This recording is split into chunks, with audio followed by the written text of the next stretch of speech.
반갑습니다. 오복음TV와 함께하는 복음으로 보는 성경, 오늘 잠언 17장입니다. 제목을 연단이라고 정했습니다.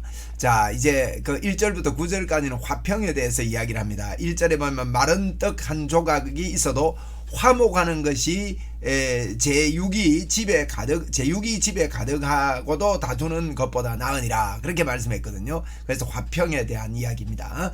그리고 10절로 25절의 근심, 26절부터 28절까지는 악인이라도 어리석은 자라도 이 잠잠하면 그게 참 그 지혜로운 자가 지역해진다, 그런 말씀을 하고 있는 걸 봅니다. 이런 말씀을 이렇게 하는데, 여러분 좋아요, 구독 꼭 눌러주시고 저는 더 좋은 방송으로 보답하도록 그렇게 하겠습니다. 이제 우리가 이 말씀을 보면서 이제 그 지혜에 대한 이야기죠. 잠언이 지혜는 예수님에 대한 이야기인데, 예수님이 내 아들아를 부르고 있습니다. 우리가 주님의 아들입니다. 그리고 음료도 부르고 있습니다. 누가 차지하느냐? 주님이 우리를 차지하고 싶어 하십니다. 15개의 충고로 1장부터 9장까지 원론적으로 저희들이 살펴보았고요. 10장부터 31장까지는 구체적인 삶을 이야기하고 있는데, 지혜와 음료를 대조하고 있습니다. 특별히 명심하고 실천할 일들을 우리에게 알려주는데, 이것은요 이미 우리에게 이것을 할 수 있는 능력이 와 있기 때문에 이제 자꾸 배우게 되면 또 아멘으로 받아들이기만 하면요 이건 실천이 되는 그런 말씀입니다. 자, 이제 우리가 연단이라는 제목을 가지고 17장을 보도록 하겠습니다. 이게 강조된 것들이 있는데요. 마음을 연단하시는 여호와, 마음을 연단을 한답니다. 3절이 오늘 제목에 도움을 줬는데, 마음을 연단한다는 것입니다. 그리고 허물을 덮어주는 사랑입니다. 사랑에 대해서 이야기하고, 또 위급한 때 위한 형제에 대해서 17절의 말씀을 하고 있고요. 16장은 하나님의 주권을 이야기한다면 17장은 하나님의 사랑을 이야기합니다. 자, 16장을 저희들이 한번 보면요, 16장 1절에 뭐라 했습니까? 마음의 경영이 사람에게 있어도 말의 응답은 여호와께로부터 난다. 그러니까 하나님의 주권이죠, 이게. 그죠? 마음의 경영이 우리 사람에게 있어도 말의 응답이 여호와께로 난다 하는 하나님의 주권을 강하게 하면서 맡기라가 이제 16장에 뭡니까? 제목으로 정했는데, 너희 행사를 여호와께 맡기라. 그리하면 내 경영하는 것이 이루리라. 마음의 경영을요 사람의 말에 있어도 응답은 하나님께로부터 있는데, 하나님께 맡길 때, 주권에 맡길 때 그 경영이 이루어진다, 이런 말씀을 지금 하고 있거든요. 17장에서는 마른 떡 한 조각만 있어도 화목하는 것이 제6이 집에 가득하고도 다투는 것보다 나으니라 하면서, 여러분 우리가 예를 들면 그 형제 자매끼리 막 이렇게 자꾸 다투면요 뭐라 합니까? 부모가 싸우지 말고 지내야지. 이게 사랑 아닙니까? 그래서 하나님의 사랑에 대해서 이야기를 하는 겁니다. 16장에는 이제 사람의 경영하는 것이 그 입에 있어도 이것을 이루는 것뿐이 하나님이다. 하나님께 맡기면 그 경영이 이룬다 하나님의 주권을 이야기한다면, 17장에는 마른 떡 한 조각 가지고도 화목하는 것이 제6이 가득한 집에서 다투고 사는 것보다 낫다 하는 하나님의 사랑을 저희들에게 보여주는 그런 메시지라고 할 수 있습니다. 자, 마음을 연단하시는 여호와 3절에 보세요. 도가니는 은을 풀무는 금을 연단하거니와 여호와는 마음을 연단하시느니라 그랬단 말이에요. 그래서 마음을 연단하시는 하나님에 대해서 말씀을 합니다. 또 허물을 덮어주는 사랑에 대하여 9절에 허물을 덮어주는 자는 사랑을 구하는 자요, 그것을 거듭 말하는 자는 친한 벗을 이간하는 자니라. 허물을 자꾸 말해봐야 이간밖에 더 합니까? 허물을 덮어주는 자가 사랑하는 자다, 그렇게 말씀하죠. 그 다음에 위급할 때 이제 이 형제에 대해서 이야기하는데, 친구는 사랑이 끊어지지 아니하고 형제는 위급할 때 위하여 나느니라. 형제가 위급할 때 그렇게 태어났다 하는 그런 이야기를 지금 하고 있습니다. 이렇게 16장에서는 하나님의 주권, 17장은 하나님의 사랑에 대해서 우리가 살펴보았습니다.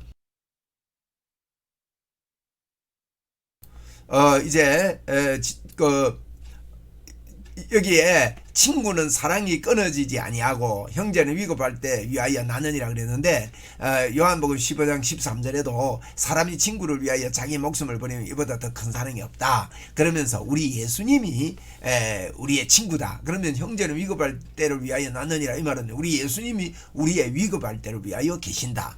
우리의 친구, 참 사랑의 친구, 예수 그리스도의 사랑의 친구가 끊어지지 아니한다 하는 이런 메시지를 하고 있습니다. 그리고 더 이제 조금 더 줄거리를 살펴보면 21절에 보면 미련한 자를 낳는 자는 근심을 당하나니 미련한 자의 아비는 낙이 없느니라. 자녀에 대해서 이야기합니다. 자녀를 이렇게 미련하게 낳아서는 미련한 아들에 대해서 미련한 아들은 아비를 그 아비의 근심이 되고 그 의미의 고통이 되느니라. 25절에도 미련한 아들에 대해서 이야기를 하고 있습니다. 참 우리가 미련한 자녀가 돼서는 안 되겠죠, 그죠? 우리 하나님 좋으신 아버지를 얻었는데 미련한 자녀가 되겠습니까? 자, 이제 악인의 길, 재앙의 길에 빠지는 악인의 길은 재앙에 빠지는 길이다 하는 그 결론적인 말씀을 한다고 볼 수 있거든요. 악한 자는 반역만 힘쓰나니 그러므로 그에게 잔인한 사자가 보냄을 받으리라. 저는 잔인한 사자가 보냄을 받으면 어떻게 됩니까? 악한 자는요. 그래서 재앙에 빠지게 된다는 그런 결론적인 말씀을 11절에 말씀하고 있습니다. 자, 1절부터 다시 본다면 1절은요. 화평에 대해서 이야기를 하고 있는데 마른 떡 한 조각만 있고도 화목하는 것이 제육이 집에 가득하고도 다투는 것보다 낫다. 다투는 것보다 훨씬 낫다는 거예요. 화목하는 것이. 화목이 그렇게 중요합니다. 하나님은 사랑으로 우리에게 이런 말씀들을 해주고 있습니다. 슬기로운 종은 부끄러운 짓을 하는 주인의 아들을 다스리겠고 또 형제들 중에서 유업을 나누어 얻으리라. 이 잠언은요. 이제 뒷부분은 그냥 읽어도 이해가 되는 부분입니다. 그래서 이제 많이 읽으면 한복에 다 소화가 안 되겠지만 조금씩 이렇게 우리가 귀담아 볼 그런 성경이죠. 3절에 아까 보았습니다. 도가니는 은을, 불무는 금을 연단하거니와 여호와는 어떡합니까? 우리 마음을 연단합니다. 연단한다 말은 불무불에다가 막 끓여서 찌꺼기 뽑아내고 순수하게 만든다 이 말이에요. 우리 하나님은요 우리를 연단하시는 분입니다. 그래서 17장을 연단, 하나님의 연단. 그래서 우리가 마른 떡 한 조각 가지고도 화목하는 이것도요 다 연단을 받습니다. 뭐 잘 안 되다가도 자꾸 이렇게 노력을 하고 주님의 도움을 받고 이러면 나중에는요 사람이 폭이 넓어지고 큰 나무가 되는 거죠. 그러면 많은 새들이 와서 깃들이는 그와 같은 일이 벌어지게 되는 것이죠. 4절에 악을 행하는 자는 사악한 입술이 하는 말을 잘 듣고 거짓말하는 자는요 악한 혀가 하는 말에 귀를 기울이느니라 이렇게 말씀합니다. 5절에 가난한 자를 조롱하는 자는 그를 지으신 이를 멸시하는 자요. 가난한 자를 조롱해서는 안 되지요. 사람의 재앙을 기뻐하는 자는 형벌을 면하지 못할 자니라. 이 형벌을 면하지 못할 자다. 사람의 재앙을 기뻐하면 안 됩니다. 이제 모압과 암몬과 이런 나라들이 완전히 멸망한 이유가 어디 있는가 하면요. 이 유다가 망할 때 막 박수 쳤거든요. 박수 치고 막 잘 된다. 그리고 아수르가 쳐들어왔을 때도 막 주변 나라들이 박수 친 나라들이요. 전부 다 멸망합니다. 블레셋도 그렇고요. 그래서 사람의 재앙을 기뻐하는 거 하나는 기뻐 안 합니다. 우리가 아무리 악한 사람이라도 그들의 재앙을요 우리가 기뻐해서는 안 되죠. 형벌을 면하지 못한다 그렇게 말씀하고 있습니다. 참 이런 참 이게요 참 나쁜 짓 한 사람들을 벌하는 것에 대해서 그게 정당한 일이지만은 그걸 기뻐해서는 안 되는 것이죠. 6절입니다. 손자는 노인의 면류관이요 아비는 자식의 영환이라. 이러면 손자는 누구의 면류관이요? 노인의 면류관이다. 그래서 7절에 지나친 말을 하는 것도 미련한 자에는 합당하지 아니하거든. 하물며 거짓말하는 것이 존귀한 자에게 합당하겠느냐? 지나치게 너무 강조하는 것도 합당 안 하는데 거짓말까지 하면 되겠느냐 이런 이야기를 합니다. 뇌물을 그 임자가 보기에 보석 같은 그가 어디로 향하든지 형통하게 하느니라. 뇌물은요 그 보석과 같은데 그가 어디로 향하든지 형통하게 한다. 이 말은 뇌물 주고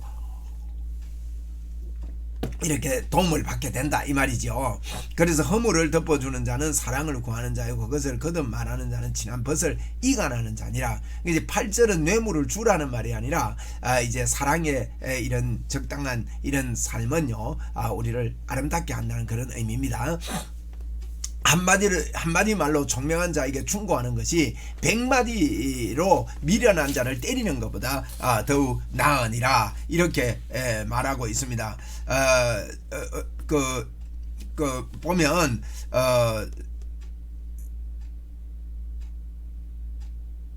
이 8절에 8절에 뇌물을 그 임자가 보기에는 보석 같지만은 그가 어디로 향하든지 형통하게 하느니라. 이 말은요, 그가 행하는 그 판결을 거릇되게 한다 하는 이런 말이 포함되어 있습니다. 이제 뇌물을 주는 자가 많다 보면은 그 나라를 망치게 그렇게 하는 것이지요.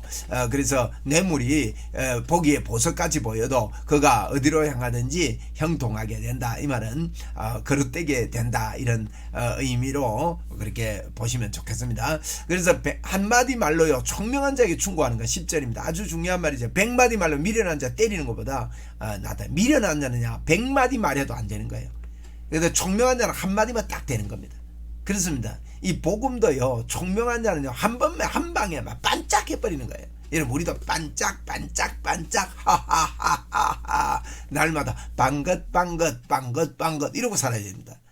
우리 총명한 자가 되어야 되죠. 악한 자는 반역만 힘쓰나니 그러므로 그에게 잔인한 사자가 번임을 받으리. 악한 자는 반역만 자꾸 하는 거예요. 그리고 잔인한 사자가 옆에 있다는 거 모르고 살죠. 차라리 어떻습니까? 악한 자는요 차라리 빼앗긴 암곰을 만날지언정 미련한 일을 행하는 미련한 자를 만나지 말 것이냐. 여러분, 암곰이 얼마나 겁납니까? 새끼 있는 암곰이 뭐 만나면 확 따라서 도저히 당하지 못하는데, 미련한 자 만나는 것보다 암곰 만나는 게 더 낫다는 거예요. 그 미련한 자를 만나는 게 얼마나 참 안타까운 일입니까? 13절에 누구든지 악으로 선을 갚으면 악이 그 집을 떠나지 아니한대요. 여러분, 악으로 선을 갚으면 안 됩니다. 다투는 시작은 두 개 물이 새는 것 같은 적. 다투면요 두 개 물이 새는 건데 싸움이 일어나기 전에 시비를 거쳐야 됩니다. 다투지 말아야 된다, 이 말이에요. 다투는 것은요 뚝이 무너지면 뚝이 돌아가다가 뚝이 구멍이 뚫리고 쭉 이러면 싹 터져버리잖아요. 그렇지 않습니까? 그래서 싸움이 일어나기 전에 시비를 거쳐야 됩니다. 악인을 어렵다고 의인을 악하다 하는 이 두 사람은요 다 여호와께 미움을 받는다 그랬습니다. 나중에 26절에도 보면 의인을 벌하는 것이 귀인을 정직하다고 때리는 것은 선하지 못하다. 의인을 벌하는 것과 귀인을 정직하지 못하다고 때리는 것은 하지 못하다 그랬는데, 악인을 어렵다 하고 의인을 악하다 하는 이 두 사람은 다 이제 미움을 받는다. 악인 보고 어렵다 하면 됩니까? 또 의인을 악하다 하면 되겠습니까? 미움을 받는다는 거예요. 미련한 자는 무지하거늘 손에 값을 가지고 지혜를 사려 하면 어찌민고. 17절 친구는 사랑이 끊어지지 아니고 형제를 위급한 때 위하여 낳느니라. 우리 친구 대신 예수님이죠. 그리고 18절에 지혜 없는 자는 남의 손을 잡고 그의 이웃 앞에 보정이 되느니라. 이 보정 잡고 이렇게 서고 나중에 짐이 된다는 거. 19절에 다툼을 좋아하는 자는 죄가를 좋아하는 자요. 다투기를 좋아하는 사람은요 죄가를 좋아하는 겁니다. 자꾸 내가 들어가면 다툼이 일어나면요 돌아봐야 됩니다. 그죠? 자기 문을 높이는 자는 파괴를 구하는 자니라. 그렇게 말합니다. 마음이 굽은 자는 복을 얻지 못하고 혀가 배역한 자는 재앙에 빠지느니라. 이제 마음이 굽지 않고 혀가 이렇게 배역하지 말아야 됩니다. 우리가 마음이 굽지 않고 혀가 배역하지 않으려 그러면요 복음을 자꾸 품어야 돼요. 복음이 뭡니까? 십자가의 결론이죠. 임마누엘입니다. 하나님이 나와 함께 하시는 이 기쁨과 즐거움과 감사가 자꾸 고백되어져야 됩니다. 오늘도 부족하고 연약하지만 우리에게는 하나님이 함께 하십니다. 자, 21절에 미련한 자를 낳는 자는 근심을 당하거니와 미련한 자의 아비는 낙이 없습니다. 마음의 즐거움은 양약이지만요 양약이라도 심령의 근심은 뼈를 마르게 한답니다. 얘는 근심 걱정하면 뼈가 말라지지요. 이렇게 근심이 안 좋다는 거죠. 마음의 영약이다 이랬습니다. 아주 요절적입니다. 또 악인은 사람의 품에서 뇌물을 받고, 악인은 사람 품에서 자꾸 뇌물을 많이 받아요. 뇌물은 안 되죠. 그리고 재판을 굽게 하느니라. 뇌물 받아서 재판을 자꾸 굽게 한다. 지혜는 명철한 자 앞에 있거늘. 지혜는 명철한 자 앞에 있습니다. 미련한 자는 눈을 땅 끝에 두느니라. 미련한 아들은 그 아비의 근심이 되고요 그 어미의 고통이 됩니다. 이렇게 미련하면요 참 골치 아프죠. 26절에 의인을 변하는 것과 귀인을 정직하다고 때리는 것은 선하지 못하니라. 우리 15절에 보니까 악인을 어렵다 하고 의인을 악하다 하는 이 두 사람은 다 여호와께 미움을 받는다. 의인을 악하다 하고 악인을 어렵다 하는 사람은 미움을 받는다 그러는데, 의인을 벌하는 것은 의인을 악하다 하기 때문에 그렇잖아요. 귀인을 정직하다고 때리는 거 그거 선하지 못하다. 27절에 말을 아끼는 자는 지식이 있고요 성품이 냉철한 자는 명철하니라. 예? 말을 아끼면 28절 보세요. 미련한 자라도 잠잠하면 지혜로운 자로 여겨지고 그의 입술을 닫으면 슬기로운 자로 여긴대요. 말을 아끼고 잠잠하고 이렇게 되면 오히려 미련한 자라도요 지혜롭게 여겨지는. 그리고 입이 방정이죠. 입이. 그래서 입은 믿음의 말을 하고 온전한 말을 하기 위해서 복음을 말하는 그와 같은 저와 여러분이 돼야 되겠습니다. 이렇게 우리 하나님은요 이런 말씀들을 저런 것들을 통해서 우리의 삶을 통해서 연단하시는 하나님인데 우리 여호와는 우리 마음을 연단하시는 분이다. 그래서 여러 가지 연단을 받을 때 기뻐하면서 말을 아끼고 하나님을 높이고 믿음으로 우리가 거하는 것, 이게 참으로 복된 자다 하는 것을 잠언 17장에서 우리가 알 수 있습니다. 잠언 17장 저희들이 살펴보았습니다. 특별히 화평합시다. 화평. 마른 떡 한 조각이 있고도 화평하는 것이 더욱 그 집에 가득하고도 다투는 것보다 낫다 그랬거든요. 그래서 제가 17장을 화평이라고 이름을 제목을 적으려다가 연단, 하나님이 우리 연단에 화평한다 해서 연단이라고 이렇게 붙였는데 마른 떡 한 조각만 있어도 화목하는 것이 제육이 집에 가득하고도 다투는 것보다 낫다는 건 꼭 기억하면 좋겠습니다. 저희들이 이렇게 잠언을 살펴보고 있습니다. 오늘 연단이라는 제목으로 17장을 저희들이 살펴보았습니다. 감사합니다.